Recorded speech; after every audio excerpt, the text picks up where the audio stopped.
Ang maluwang at matiwasay na pagsasama unti-unti raw naging bangungot para kay Joy nang mawalan ng trabaho ang kanyang kinakasama na si Jeffrey.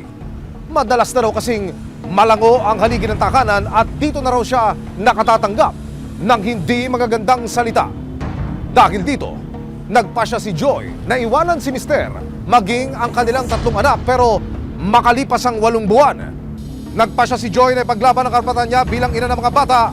Ano naman kaya ang masasabi ni X sa kanyang comeback? Sa loob ng 14 na taon, naging matiwasay ang pagsasama ni na Joy at Jeffrey. Hanggang magbunga ng 3 supling ang pag-iibigan nila. Pero, nag-iba raw ang lahat noong 2020 nang mawala ng trabaho si Jeffrey. Wala po kasi siyang trabaho, tas palagi po siyang nagiinom, naglalasing. May times po na nasasaktan po niya ako. Nag-iba po kasi yung ugali niya. Parang nagkalabuan na po kami. Nitong March lang po ngayong taon, naghiwalay po kami. Si Jeffrey nagsimula raw mahumaling sa pag-iinom at sa tuwing nalalasing. Si Joy daw ang napagbubuntungan. Ito po, yung lasing na lasing po siya. Ayan po. May trauma na po ako sa kanya. Ayon pa kay Joy, naging mapalakit din daw si Jeffrey sa tuwing nagtatalo sila. Pumasok po ako na may black eye po ako kasi sinuntok niya po ako dahil sa pagsiselos po niya na wala naman pong katotohanan. Hindi na raw niya kaya ang sinasapit sa kamay ng kinakasama, kaya nagpasya si Joy na umalis sa kanilang bahay noong Marso 2024 at iwanan si Jeffrey maging ang kanilang 3 anak.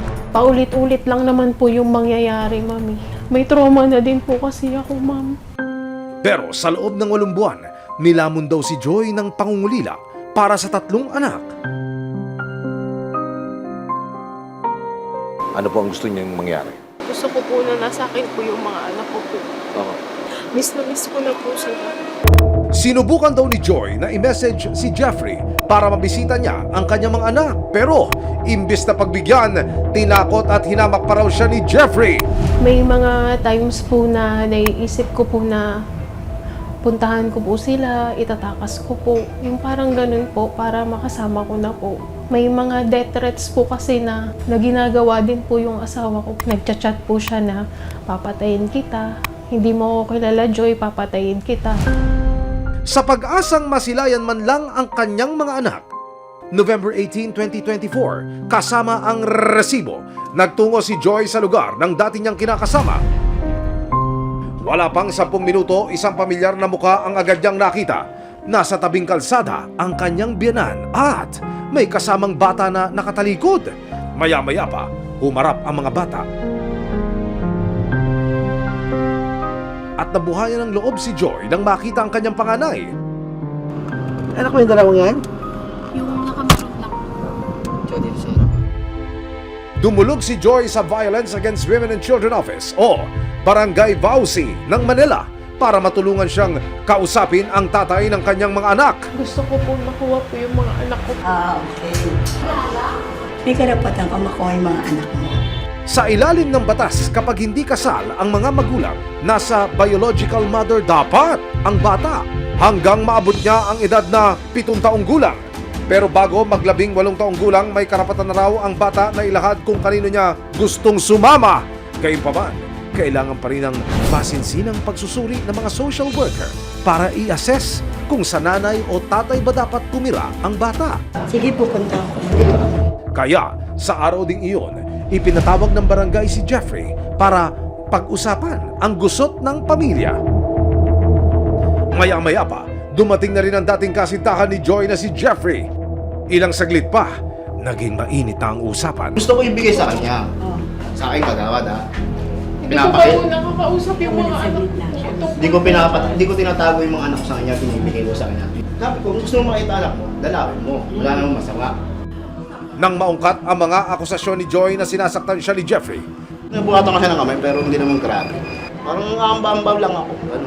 sa kalagitnaan ng kanilang pag-uusap, aba, si Mami ang hinihingian ni Daddy ng sustento. Ang nanano ko lang, i-apple ko na sa kanya, yung sustento ng mga bata. Bigyan ko. Kahit grocery lang. Bakit parang nagkabalik na dyan? Hindi, ako, kahit nagka-runner naman ako sa kanila. nabibigyan ko naman yung mga anak ko, napapakain ng mga kuya ko, nanay ko. Sa akin naman, pag sumawad ka, bigyan mo naman yung sustento ng mga anak ko. Tatlo anak kong iniwan mo sa akin. Bakit ako magsusustento, Jay? Yung anak mo yun eh. Tatlo yun eh. Paano kung magsusumikap kung magsusustento ako? Ikaw nang sabi, di ba? Sustento Hindi lang ko ako. ginawa kasi gusto kong magkatrabaho ka. Kaya mo naman magtrabaho, Joy. Okay lang. Matapos ang harapan ng dating magkasindahan, ipinatawag ng barangay VAUSI officers at social workers ng District Social Welfare Office sa mga bata para magkaroon ng inisyal na evaluation at assessment.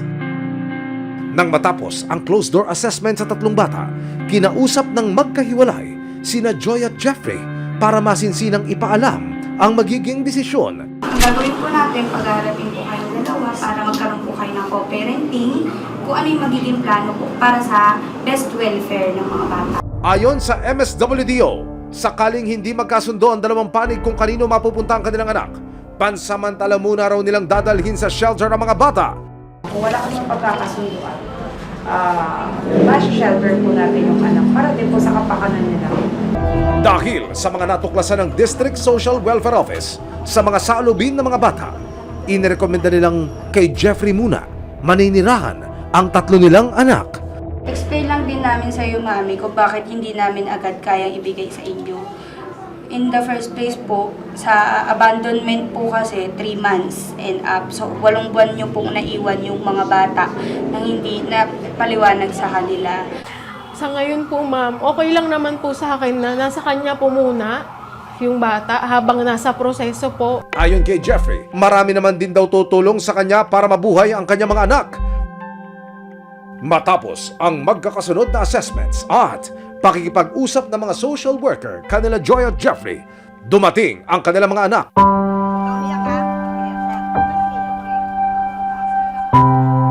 Makalipas ang mahigit kalahating taon,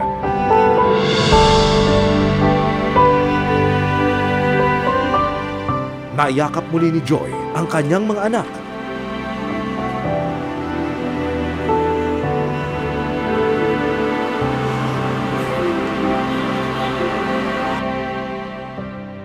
Ayon naman kay Joy, pinagsisisihan man niya ang araw na iniwan niya ang kanyang mga anak, re-respetuhin daw niya ang desisyon ng mga social worker.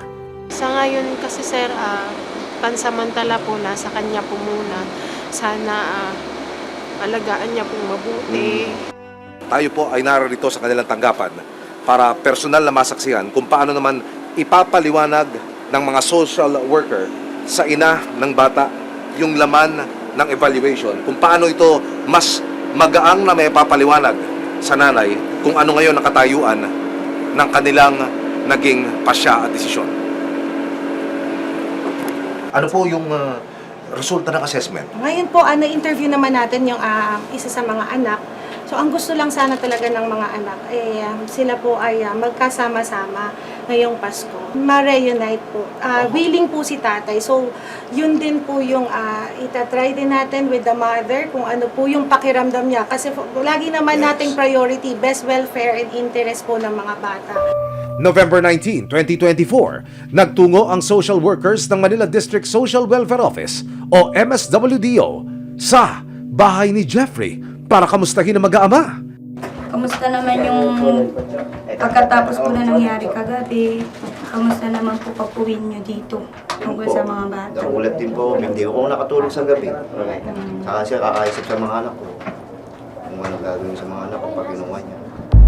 Ipinaliwanag din ng mga social worker kay Jeffrey ang mga susunod na hakbang para mapabuti ang kalagayan ng kanilang mga anak.